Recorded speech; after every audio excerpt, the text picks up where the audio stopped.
my dad kept telling me, like, son, are you going to lay down and die or are you going to live? And it was so hard because I literally thought I was dying. I was getting brain scans. They're checking for cancer and, rheumatoid arthritis.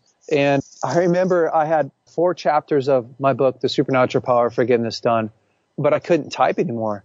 And my dad, he kept saying, like, when are you going to finish that book? And I'm like, I don't know if you've noticed, but I can't even make a sandwich, Dad. You know how you feel like a victim? I felt so sorry for myself. Oh, yeah, I've been there. And I just remember him saying, you have to make a choice, son, whether you're going to lay down and die or whether you're going to live. I literally had to go, okay, what am I going to do? And I ended up getting a dictation device. And I finished my book while, I talk and it would write for you, which is incredibly slow and cumbersome. But that's kind of the point in my life. That was really a turning point in my life where I started to go like, you know what? I'm going to live. I'm going to live my life. And I'm going to make sure that what I've gone through is my testimony and other people's victory.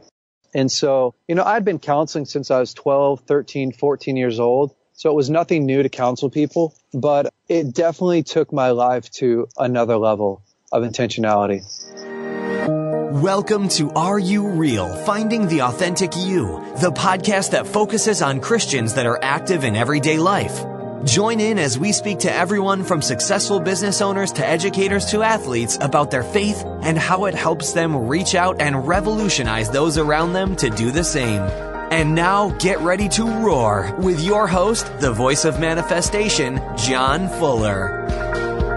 Hey, Roar Nation, John Fuller here, episode 37, and I am fired up for today's guest, Jason Vallontton. Jason, did I pronounce that right? Close. It's Vallotton. Okay, Jason Vallontton. All right. Jason, are you fired up and ready to roar, buddy? Man, I'm fired up. I'm glad to be here. Yes. Let's do it. All right. Jason and his wife are Pastoral Care Overseers at Bethel Redding and serve in the church in many capacities.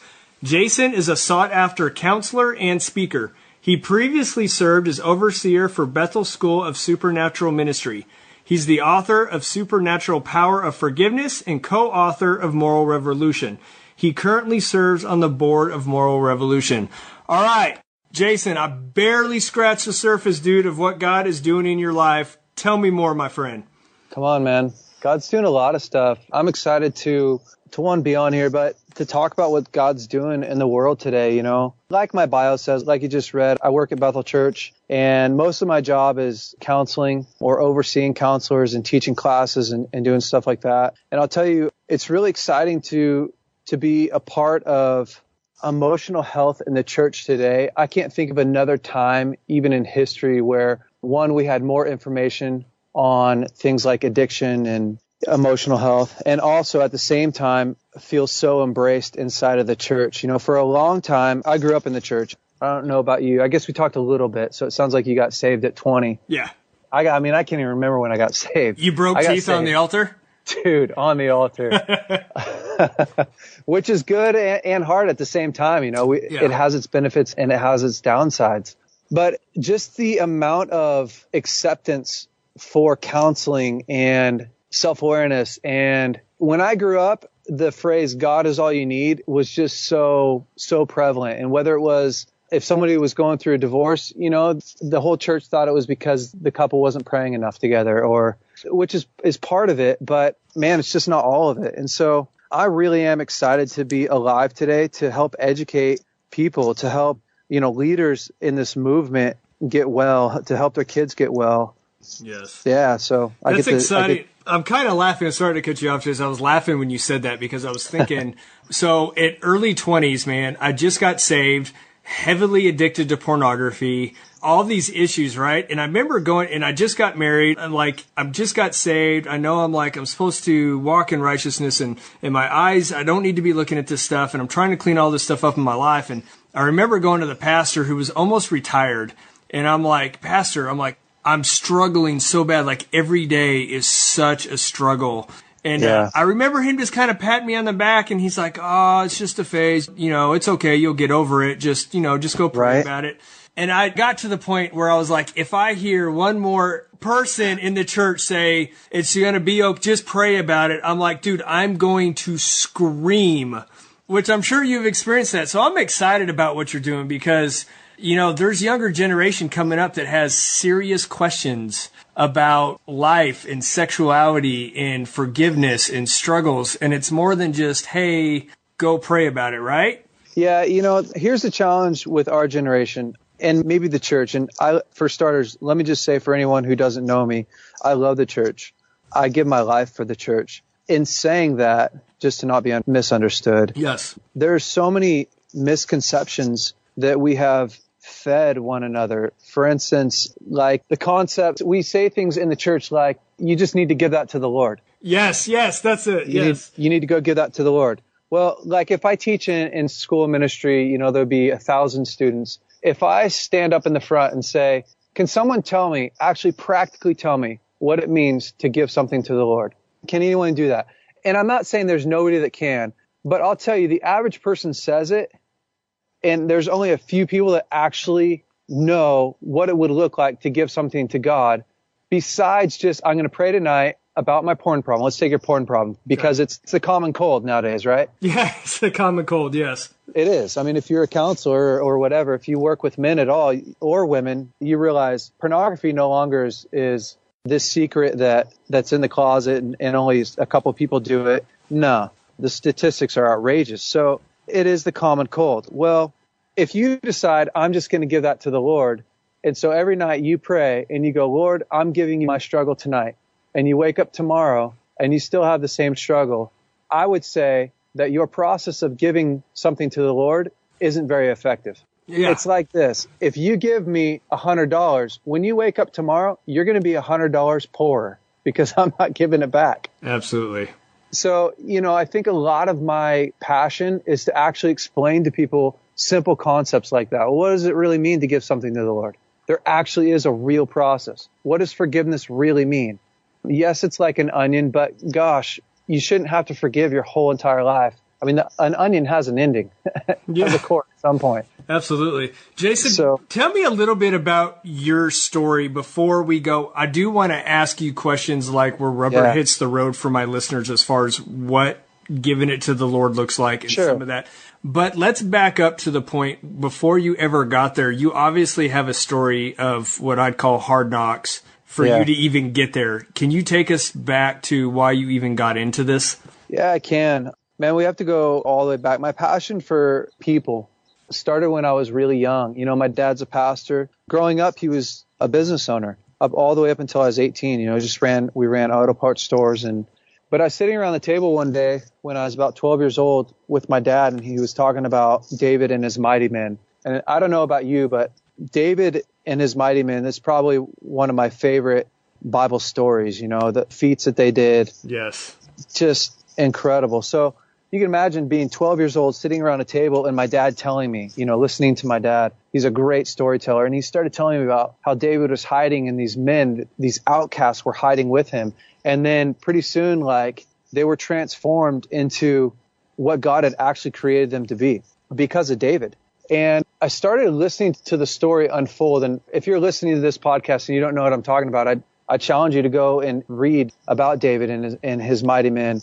Because it's a really good read, but it's talking about us too. So anyways, it really gripped my heart when my dad was done telling me the story. I looked at my dad and I said, I want to do that. Now, he thought I was talking about I wanted to, be like one of his mighty men and kill 1,000 men or, jump in a snowy pit and kill a lion with a club. But I was actually saying I want to be like David. I want to take people who are broken and transform them back into their God-given identity, right? Amen. That's good. So it started there.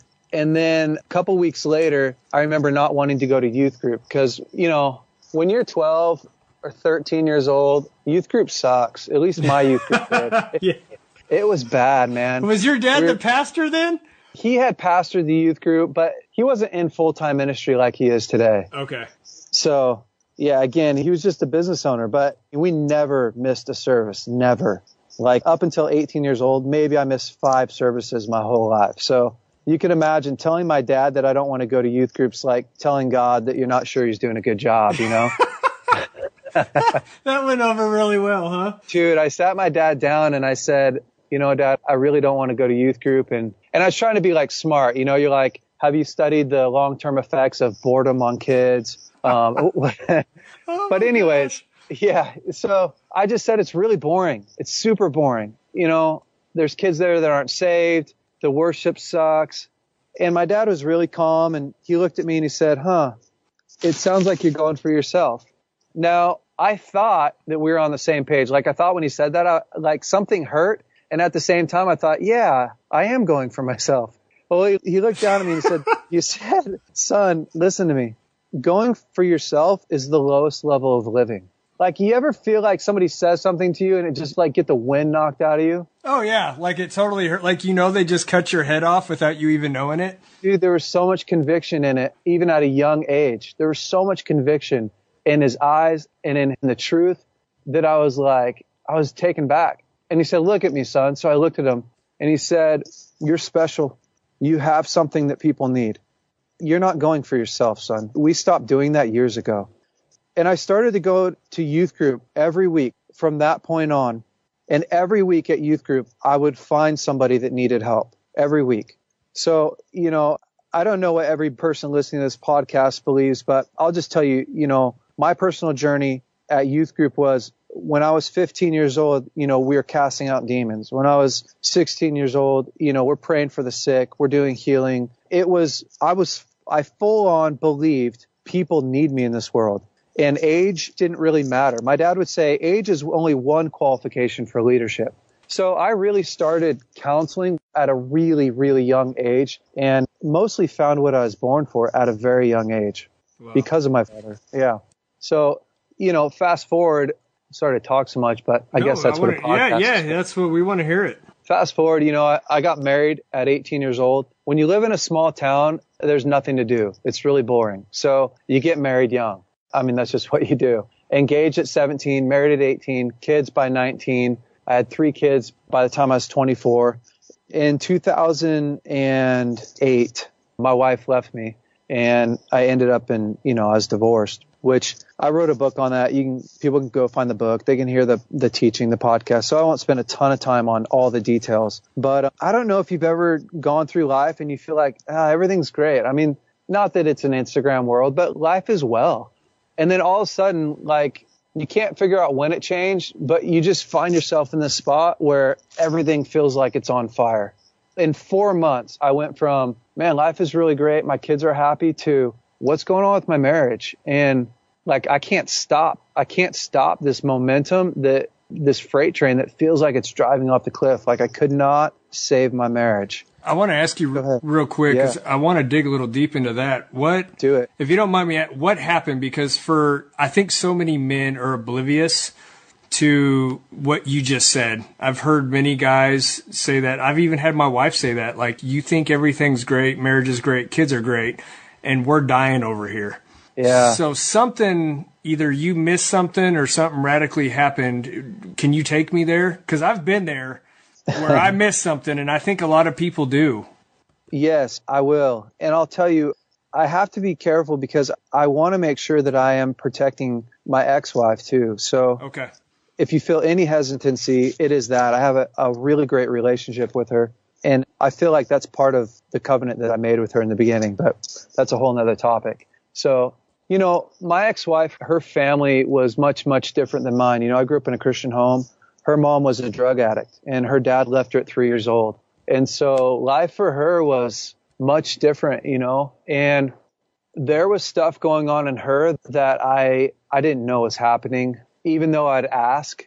Vulnerability and intimacy was something that was really hard for her at the time. I'll say this, I think that she's overcome that, which is incredible. But in our marriage, the ability to share honestly and openly was really, really challenging. And, without vulnerability and intimacy, you really can't be fully unconditionally loved, can you? So if I never really show you who I am on the inside, even if you say you love me, I'm always going to go, yeah, but you don't know this thing about me.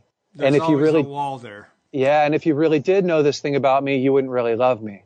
And so I just could never, ever break through and couldn't figure out why. So for me, that's my story with her. Now, if you talked about my current wife and why sometimes I don't know what's going on and, Now we're talking about being open and checking in on a regular basis and our commitment to one another and to honesty, and even if it hurts, So I think a lot of men these days and women are so afraid to be judged, are so afraid to feel shame. And so we don't want to know the truth. We don't want to know that our wife doesn't respect us in an area. And I'll tell you, like recently, I've had my wife say, hey, in this area, I don't respect you. And it was like the hardest thing in the world. It's not a moral issue. It's not even a God issue. It's just she felt really alone in a certain area, like taking care of daily tasks. Yeah. And I was like, I had to swallow that truth that like, yeah, you're right. Like, I don't respect me in that area.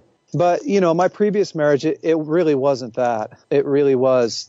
She had a whole other world going on that as much as I pried, I couldn't get into. So, 28 years old, 3 kids. My youngest was 3 years old. My oldest was 9. And one day I was married and the next day I was a single dad raising kids. So what happened from there? What does that next stage in your life look like? Man, it's crazy. I worked at the school of ministry. So I was helping to oversee about 800 students at that time. First year was around 800, maybe 700. And our second year class was, I don't know, maybe 300. So there's a lot of students that were there at the time. And it was tough, man. It was a year of learning how to process pain, of crying, of being okay with not being okay. I mean, that's where I learned how to give stuff to God, Jason, I want to ask you this because I think you were in ministry. So I think a lot of church people, and I'm just saying overall, I'm not go for it. But people would say that you weren't qualified for different things, right? Sure. So how did you internally, I would love to hear, because I think I've heard you talk about it, maybe some advice or some stuff your dad gave you or different things, because internally I'm thinking I would personally feel like a piece of crap. I'm just saying, I'm being honest with you. And totally. then I'm thinking, who am I to be an overseer spiritually of all these people when I can't even deal with this crap right now?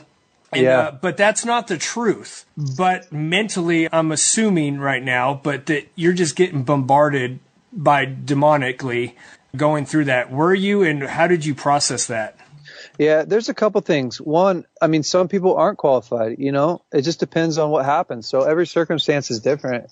And so my process was Danny Silk walked through counseling my ex-wife and I for years. I mean, before the divorce, we just went because it was good. It was a good thing to do. And like you get your oil changed. So when my marriage started to really get hard, obviously we were seeing him more and more. And so I'd been walking through that process with him. And then our pastor, Pastor Bill Johnson, I'm really close with him and his kids and of course my dad. And so when my wife left, the day that my wife left, I went and talked to my parents, crying. It was a horrible day. Yeah. Most surreal thing in your life. Just nuts. So I went and talked to my parents and went and talked to Danny. And then I just basically sat down with all of them and said, hey, here's the deal. Like, I don't need ministry. I used to fight fire. I used to lead a firefighting crew and I loved that job. I could have gone back to it whenever. Ministry to me is whatever you feel called to. So this podcast to me is ministry, What my dad used to do as far as working on cars, that was his ministry. So I didn't need a title. I don't need to lead the school. I like it. I want to. That's good. I felt anointed to. But so I went to Pastor Bill and I sat down and I just said, hey, I want to make sure that I'm honoring you, that I'm honoring God. And if you feel like I need to step down, I'm okay with that. And, I think anything that we're not willing to let go of in this world, it becomes our master. So I really feel like it's not divorce that disqualifies people. It would obviously be the reason behind it. Yeah, the circumstance behind it. Yeah, yes. Absolutely. And I think it's hard to talk for yourself, In my circumstance, I had nothing to do with it. No. In my circumstance, I had lived under covering in community to the point where I wasn't having to fight for myself. So, if people had challenge with why I was still leading, I was 100% okay with them going and talking to Bill or my dad or Danny and me not being the one that has to defend me. When I have to defend me, I just need to step away. That's really good. So as you're walking through this, you're staying in ministry and you've gone through healing. At what point did you kind of have this moment where you feel like, hey, I feel better now, like I need to go, I was broken, now I'm fixed, I really need to fix people, they need to hear what I have to say? Yeah.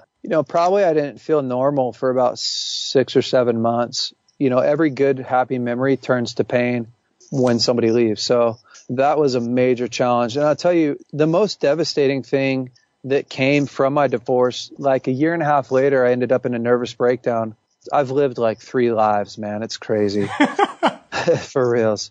That was the most devastating thing. I ended up in a nervous breakdown for a year where I lost the use of both of my hands. Like I literally couldn't open up a water bottle or make peanut butter and jelly sandwiches. Because you shook so bad? Weakness. Okay. Yeah. Tons and tons and tons of anxiety. I thought I was dying. And in the meantime, I had a contract to write the book for my, of working through pain. So it was hell. I mean, it literally was hell on earth. It was just torment. I mean, that could be a whole nother story. It'd take me an hour to tell the whole thing. But, I had to figure out in that time of my life, like, my dad kept telling me, like, son, are you going to lay down and die or are you going to live? And it was so hard because I literally thought I was dying. I was getting brain scans. They're checking for cancer and, rheumatoid arthritis.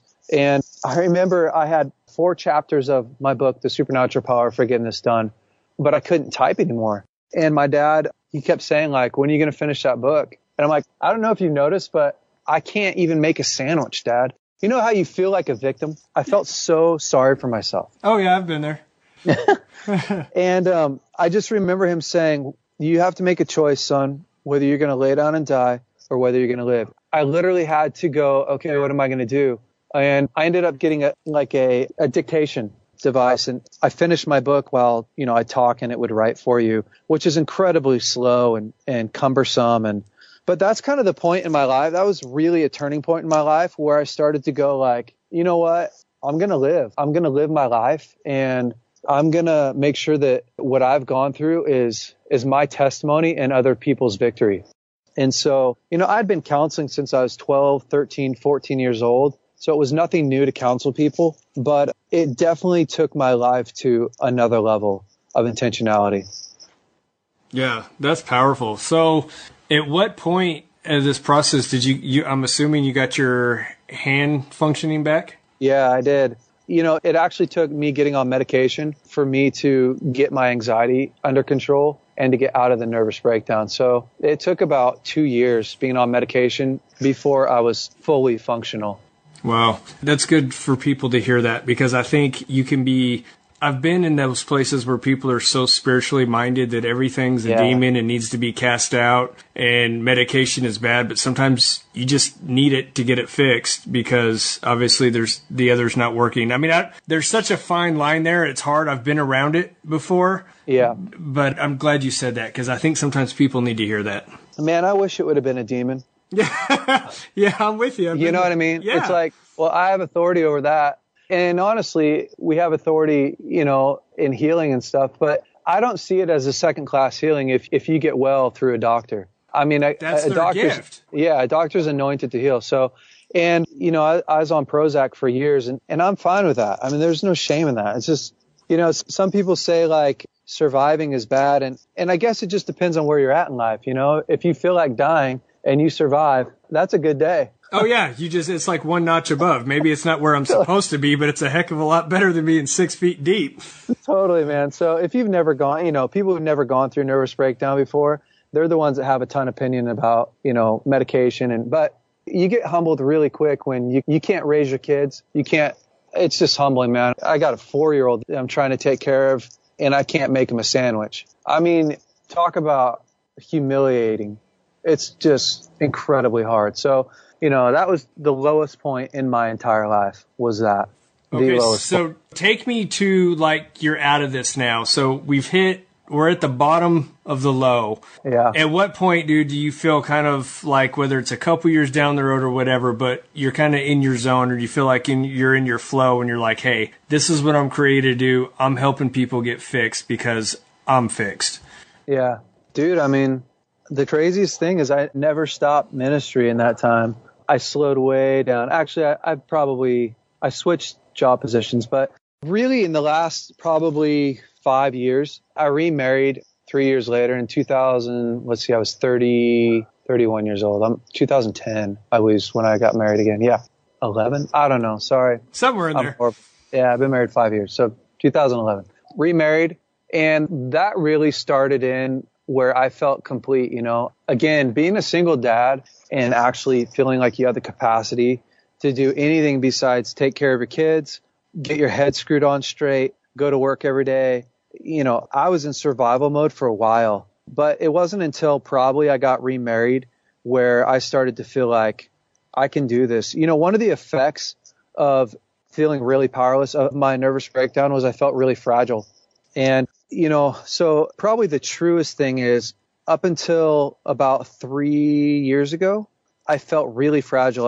I had tendonitis in both elbows. I was really afraid that my body was going to shut down again, and kind of a tipping point. So I'll give you a tipping point. Here we go. I was in Seattle, and I was getting ready to preach at a church. And I remember I felt so tormented. I just felt like for instance, I wouldn't walk like 2 miles because like my body would start acting weird. Like my leg would twitch and all kinds of things would happen. And so I was super tormented, just feeling so fragile. And I remember I called my dad. I was crying. I was supposed to go preach in like 2 hours. And I called him crying. I said, Dad, I can't do it. I have so much anxiety. And he started ministering to me like on the phone, which isn't super common at all. But he said, I see this word written above your forehead. And I didn't even use the word fragile. He said, I see this word written above your forehead. It says fragile. And as soon as he said it, man, I just broke down. I started crying. And he said, it's a spirit. So this is actually the part that became spiritual, right? Started out in the physical, which most things do, and moved very quickly to the spiritual. And so it moved really quick to the spiritual to where I was being tormented all the time. You're fragile. I'd wake up in the morning and I would check to make sure that I was okay. I'd have horrible dreams. And so he just started ministering to me. He said, I see this word written over you. It's called fragile. And so after him praying for me and ministering to me, I was like, okay, I got to do something about this. And so I started going after it. Like I really started going after this mindset of you're fragile. And I ended up a couple of weeks later meeting with a guy named Bob Hazlitt. I've read him. Yeah. Bob's awesome, man. And I'm sitting down with him in this meeting and he said, you're trying to fight for victory instead of fighting from victory.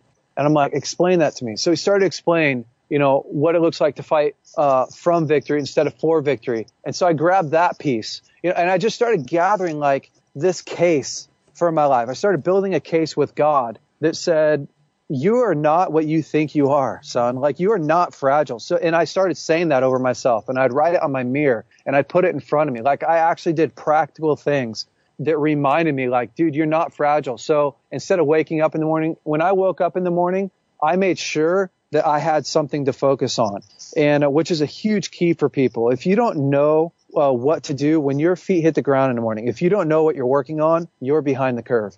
You're already too late. That's so good. I'd wake up and I'd start working on, you're not just proclaiming you're powerful, but actually doing things that I would have been afraid to do, and not overdoing it also, but being wise. And so eventually my tendonitis went away in like 2 months, and I'd had it for 2 years. No, I'd had it for like a year and a half. It was crazy.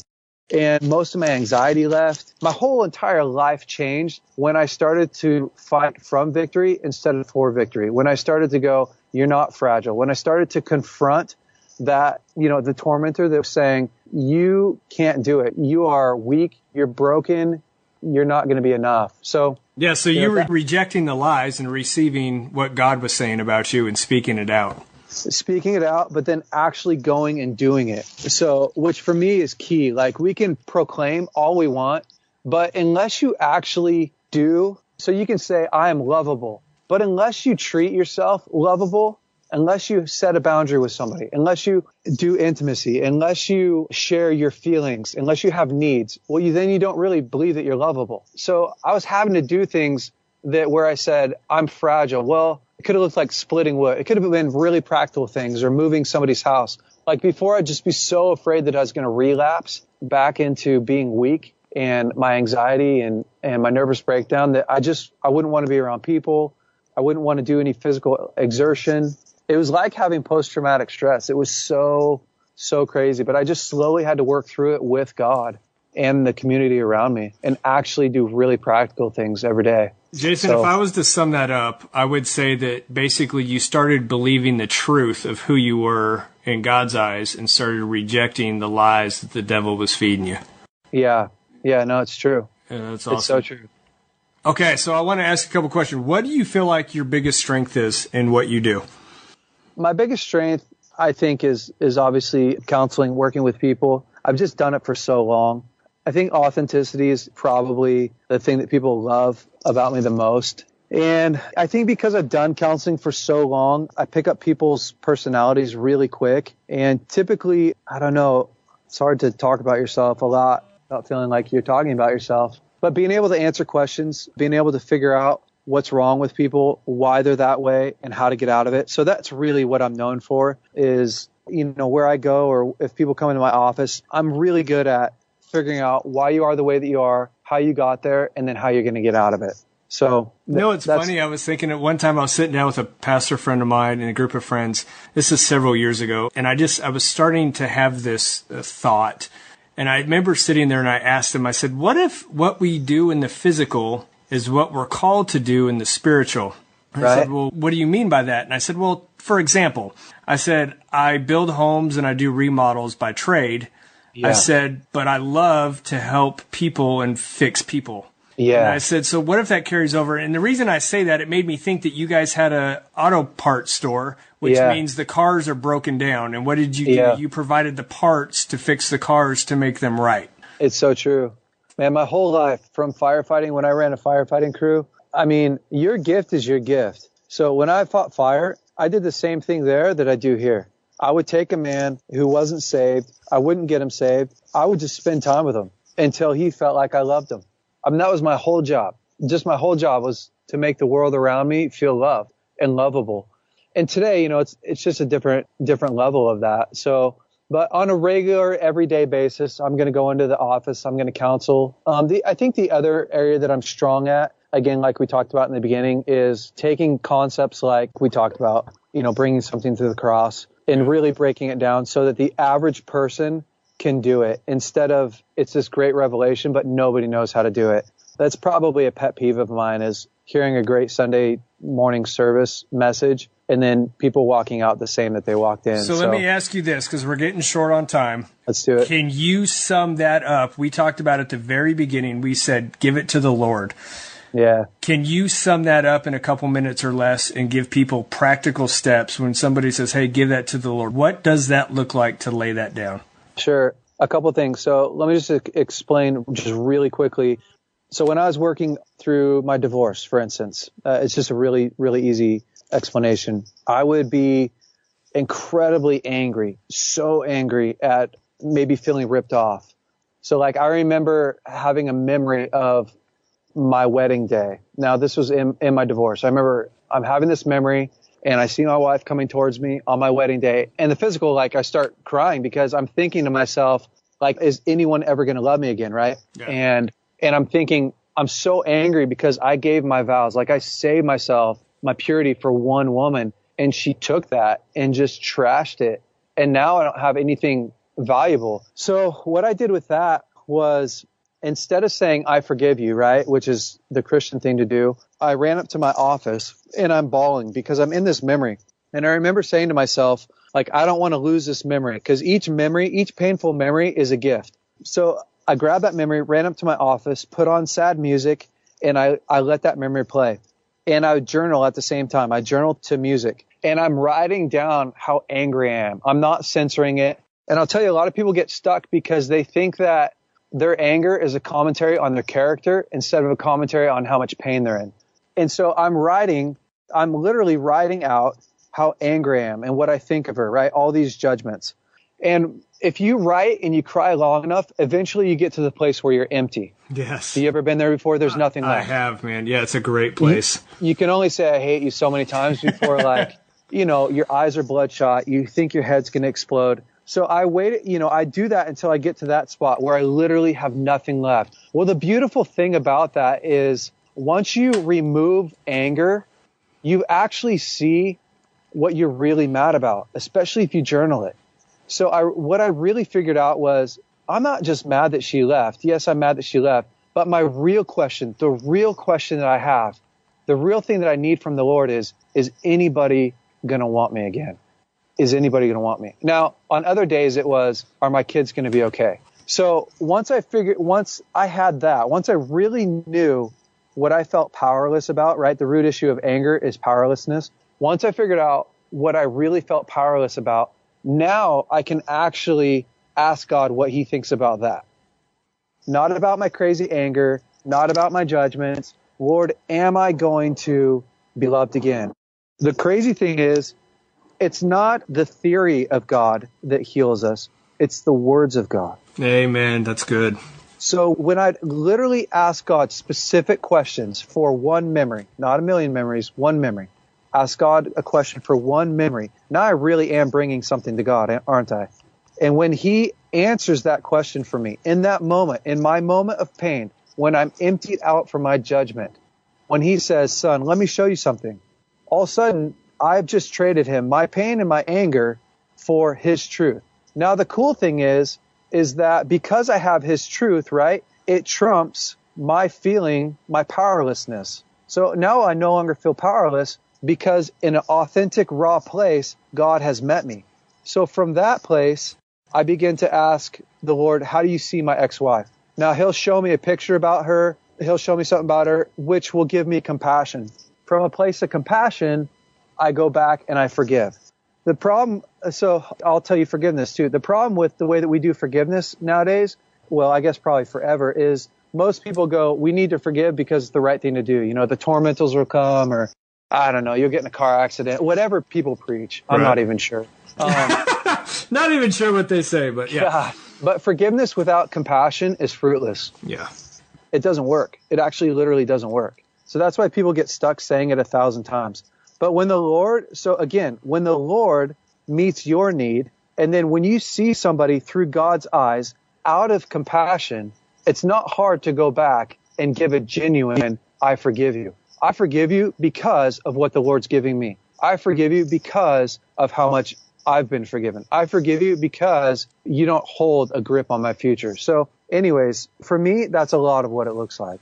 That's powerful, Jason. I've got to experience that. And for the listeners, I can't tell you how much value, if you just took that 5 minutes right there and applied that to your life, for most people, that would radically change their entire life everywhere. It's true. It's life changing. But the important thing is people have to get comfortable with sitting in their pain.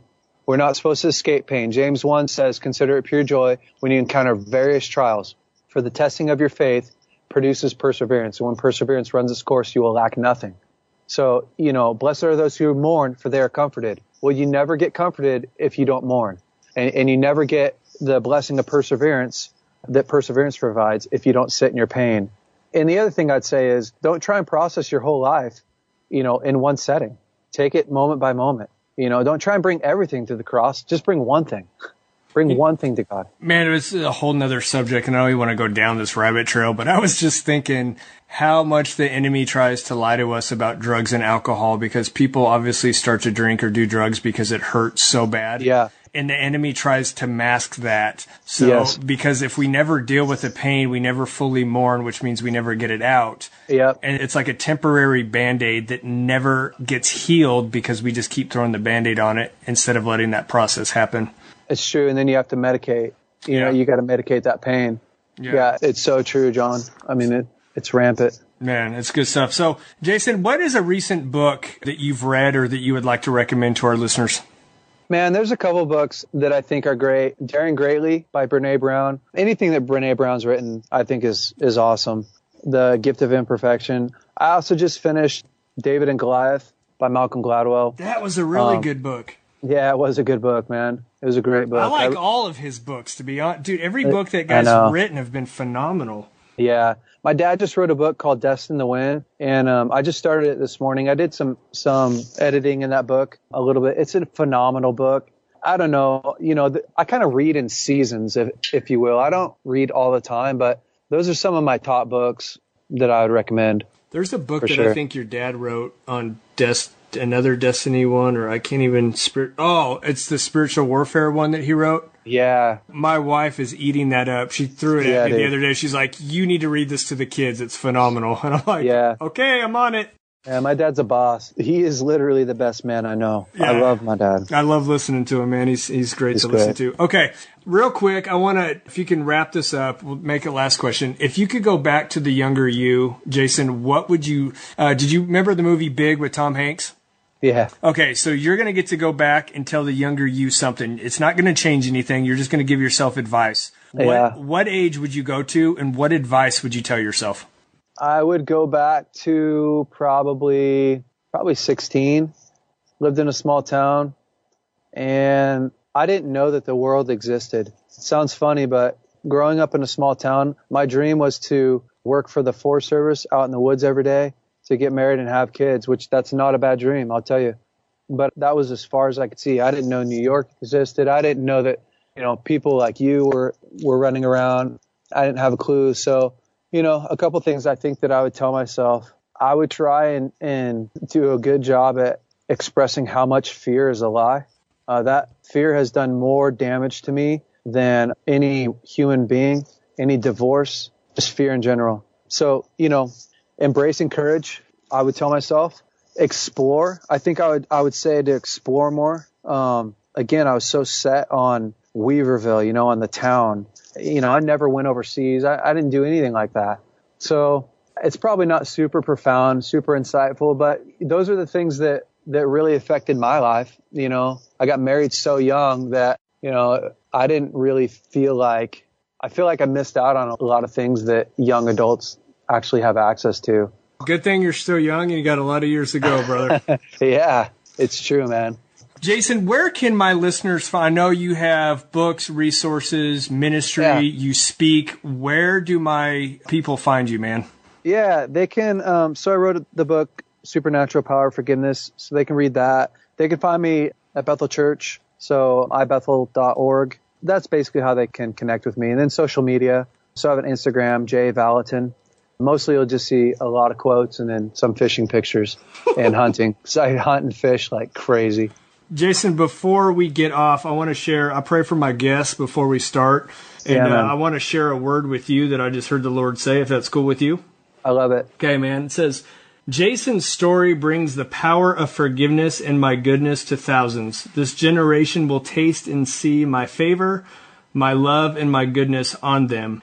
I'm breaking down and opening doors in schools for you to share your story, to break the scales off of kids' eyes. People will walk in truth and power as you bring forth my goodness in your life. That's awesome, man. Thank you so much. Absolutely. So, Jason, hold on just a second as we wrap it up. Roar Nation, thank you so much for being a part of this, man. It was powerful on forgiveness. There was some solid gold in this interview. Thank you so much to Jason. And if you'll check out the show notes page, hopefully I can learn how to talk to wrap this up. But go to rureal.org. He'll be featured on there. And also, by the time this airs, we will have your 5 days to purpose. If you are wondering about what has God created you for, what is your purpose, we will have a free PDF download. Just sign up for it, and it walks you through the process of helping you find purpose and what God has for your life. So again, thank you so much. Do not forget to rate and review us. We've been in the top 5.